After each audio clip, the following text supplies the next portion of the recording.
ताज़ा घडामोडी पाहण्यासाठी आमच्या चॅनलला सबस्क्राईब करा, लाईक करा, शेअर करा आणि बेल आयकॉनला प्रेस करा. A7 न्यूजमध्ये आपले स्वागत. मोटर वाहन कायद्याचे उल्लंघन करणाऱ्यावर उपसला बडगा. 667 वाहन चालकावर आकारला 5,45,000चा दंड.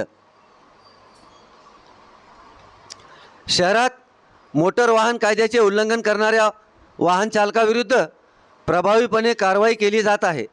मागील आठवड्यात शहर वाहतूक शाखेतर्फे 667 वाहन चालकावर 5,45,250 रुपयाचा दंड आकारण्यात आला आहे. हिंगोली शहरामध्ये वाहतुकीला शिस्त लागावी यासाठी शहर वाहतूक शाखेतर्फे प्रयत्न केले जात असून या संदर्भात अनेक वेळा वाहन चालकात जनजागृतीही केली जाते.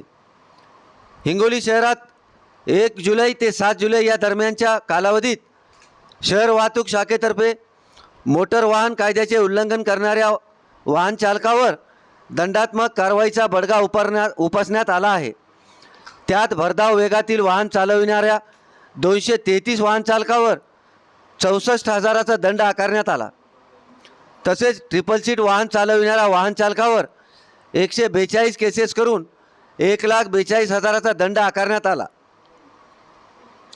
वाहन चालविताना मोबाईलचा वापर करणाऱ्या 32 वाहन चालकावर 33,000चा दंड व इतर विविध कलमान्वये 430 वाहन चालकावर 3,06,250 रुपयाचा दंड असा एकूण 637 वाहन चालकाकडून 5,45,250 रुपयाचा दंड आकारण्यात आला आहे. A7 न्यूजसाठी अनिस अहमद, हिंगोली.